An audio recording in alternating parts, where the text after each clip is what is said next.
नमस्कार साथियों, आउटसोर्स ठेका कर्मचारियों को लेकर कोई भी अपडेट या जानकारी होती है वो वीडियो के माध्यम से आप तक ज़रूर पहुंचाई जाती है। साथियों, जैसा कि आप सभी को पता है कि देश भर में अब आउटसोर्सिंग प्रथा इस प्रकार से लागू कर दी गई है कि जिसमें तमाम आउटसोर्स मजदूर कर्मचारी प्रताड़ित होते हैं कंपनियों के माध्यम से। वहीं सुप्रीम कोर्ट ने आज एक बहुत बड़ा फैसला सुनाया है। ऐतिहासिक फैसला आया है सामने, जिसमें स्पष्ट सुप्रीम कोर्ट का आदेश जारी हुआ है ठेका कर्मचारियों के लिए। तो चलिए करते हैं खबर की शुरुआत। तो खबर शुरू करने से पहले यदि चैनल पर नए हैं तो चैनल को सब्सक्राइब जरूर करिए, वीडियो को शेयर करिए और इस वीडियो के बारे में आपकी क्या राय है हमें कमेंट बॉक्स में ज़रूर बताइए। तो यहाँ पर सुप्रीम कोर्ट का फैसला आया है। फैसला बहुत ही महत्वपूर्ण है। मैं आपको बताऊंगा, एक आर्टिकल लिखा है सुप्रीम कोर्ट ने, आर्टिकल 226। इसको आप सर्च कर सकते हैं गूगल पर, उसको देख भी सकते हैं कि आर्टिकल क्या है आखिर। तो 12 महीने काम के लिए रखे श्रमिकों को संविदा कर्मचारी नहीं मान सकते आप, उनको नियमित करना होगा, ऐसा सुप्रीम कोर्ट ने कहा है। तो कहीं ना कहीं मैं सुप्रीम कोर्ट को पहले सुप्रीम कोर्ट का पूरा पक्ष आपको बता दूं, उसके बाद मैं आपको पूरी जो न्यूज़ ने कवर किया है उसको भी बताऊंगा। तो नई दिल्ली यानी नई दिल्ली में से सुप्रीम कोर्ट में इसको देखा गया है। 143 एजेंसी कार्यस्थलों पर निष्पक्ष कार्य काम करने वाले स्टाफ के लिए कई बार आवाज़ उठाई भी जाती है तो समय के साथ वह फीकी पड़ जाती है। लेकिन सुप्रीम कोर्ट ने आज रेलवे लाइन पर सफाई करने वाले मजदूरों की याचिका पर सुनवाई के बाद निर्माण मजदूरों के पक्ष में ऐतिहासिक फैसला सुनाया है। तो ये मजदूरों के पक्ष में एक बहुत बड़ा फैसला है, एक ठेका कर्मचारियों के पक्ष में फैसला है। इसमें लिखा है कि सुप्रीम कोर्ट ने अपने फैसले में कहा है कि अगर कोई व्यक्ति किसी पद पर 12 महीने यानी 1 साल से स्थायी रूप से काम कर रहा है तो उसे स्थायी कर्मचारी के तौर पर नियुक्त किया जाना चाहिए। तो एक बहुत बड़ी खबर है, एक बहुत बड़ा आर्टिकल 226 ये सुप्रीम कोर्ट के द्वारा दिया गया है, जिसमें स्पष्ट रूप से कहा गया है कि कोई भी कर्मचारी यदि आपकी संस्था में 12 महीने काम करता है नियमित रूप से तो उसको आप नियमितीकरण का वो हकदार हो जाता है। तो कहीं ना कहीं ये आपको लड़ाई लड़नी होगी संविधान के साथ और कोर्ट में लड़नी होगी, तब आप नियमित हो जाएंगे, इसमें कोई दो राय नहीं है ना।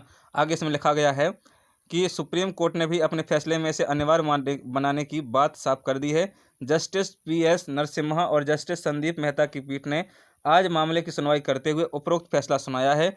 जूरी के अनुसार जो श्रमिक पूरे वर्ष एक ही स्थान पर स्थायी भाव से काम करता है उसे बंधुआ मजदूर अधिनियम 1970 के तहत स्थायी कर्मचारी नहीं कहा जाना चाहिए। यदि एक वर्ष के बाद उक्त कर्मचारी संगठन में कार्य जारी रखने की इच्छा व्यक्त करता है तो उसे स्थायी कर्मचारी की श्रेणी में शामिल किया जाना चाहिए। ये सुप्रीम कोर्ट का ऐतिहासिक फैसला है। मजदूर, आउटसोर्स, ठेका, संविदा, दैनिक वेतनभोगी या अन्य जो अस्थायी कर्मचारी मध्य प्रदेश में काम करते हैं ये उनके लिए अच्छी खबर है।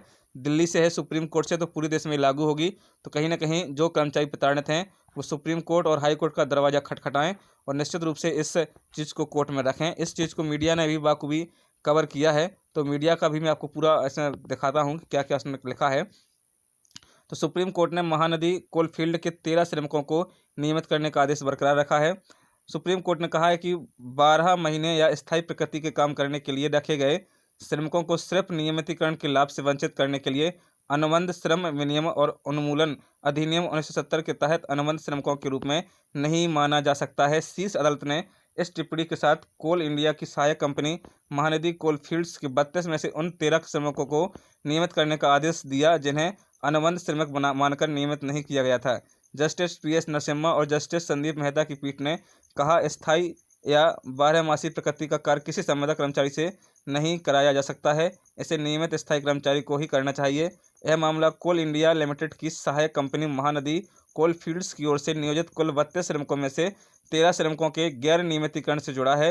इन्हें 12 मासी कार्य करते समय अनुबंध श्रमिक माना गया था। कंपनी ने सिर्फ 19 श्रमिकों को नियमित किया था। 13 श्रमिकों को इस आधार पर नियमित करने से इनकार कर दिया गया था कि जो काम करते हैं यह आकस्मिक हैं और निरंतर 12 मासी नहीं हैं, जिसमें से वे अनुबंध श्रम विनिमय एवं उन्मूलन अधिनियम 1970 के तहत नियमित होने के लिए अयोग्य हो गए। तो CGI और जो भी चीज़ें हैं वो सुप्रीम कोर्ट ने स्पष्ट कर दी हैं कि आपको इनको भी नियमित करना होगा। केंद्र के हस्तक्षेप के बाद मामला केंद्रीय औद्योगिक विवाद न्यायाधिकरण को भेजा गया। ट्रिब्यूनल ने भी 13 श्रमिकों के काम को नियमित हुए 19 श्रमिकों के समान माना, इसलिए उन्हें अन्य 19 श्रमिकों को प्रदान की गई बकाया मजदूरी और नौकरियों के नियमितीकरण का हकदार बताया। ट्रिब्यूनल ने माना कि बंकर के नीचे रेलवे साइडिंग में गंदगी हटाने का काम और 13 श्रमिकों की ओर से बंकर में ढलानों का संचालन नियमित और 12 मासी प्रकृति का है। हाईकोर्ट ने भी ट्रिब्यूनल के फैसले को बरकरार रखा था, जिसके बाद महानदी कोलफील्ड्स ने सुप्रीम कोर्ट का रुख किया था। अब तर्क दिया है, ट्रिब्यूनल के पास श्रमिकों को स्थायी दर्जा होने की शक्ति नहीं। महानदी कोलफील्ड्स ने सुप्रीम कोर्ट में तर्क दिया कि ट्रिब्यूनल के पास श्रमिकों को स्थायी दर्जा देने की कोई शक्ति नहीं है, क्योंकि अपीलकर्ता और प्रतिवादी श्रमिक संघ के बीच हुआ समझौता सभी पक्षों पर बाध्यकारी है। इस तर्क को खारिज करते हुए पीठ ने 13 श्रमिकों को स्थायी दर्जा देने के केंद्रीय औद्योगिक न्यायाधिकरण के फैसले को बरकरार रखा है और उन्हें न्यायाधिकरण के फैसले के प्रभाव से पिछला वेतन प्रदान करने का निर्देश भी दिया है। तो उन कर्मचारियों को बहुत बहुत बधाई जिनको यहाँ पर इससे वंचित रखा गया था और उन हमारे अस्थायी कर्मचारियों को एक अच्छी शुरुआत मिली है। और इस आदेश से, सुप्रीम कोर्ट के फैसले से पूरे भारत देश में इसका असर पड़ेगा और सभी लोग अब सुप्रीम कोर्ट और हाई कोर्ट की रुख जरूर करेंगे, क्योंकि अब संवैधानिक पीठ के जरिए ही इन कंपनियों से बचा जा सकता है। तो साथियों, अब आपकी इसमें क्या राय है हमें कमेंट बॉक्स में ज़रूर बताइए और चैनल पर नए हैं तो चैनल को सब्सक्राइब जरूर करिए, वीडियो को शेयर करना मत भूलिए। एक खबर 14 मार्च की है, 14 मार्च की एक खबर है और दिल्ली से खबर है। Thanks for watching. मिलते हैं नई वीडियो में नई अपडेट के साथ। जय हिंद, जय भारत।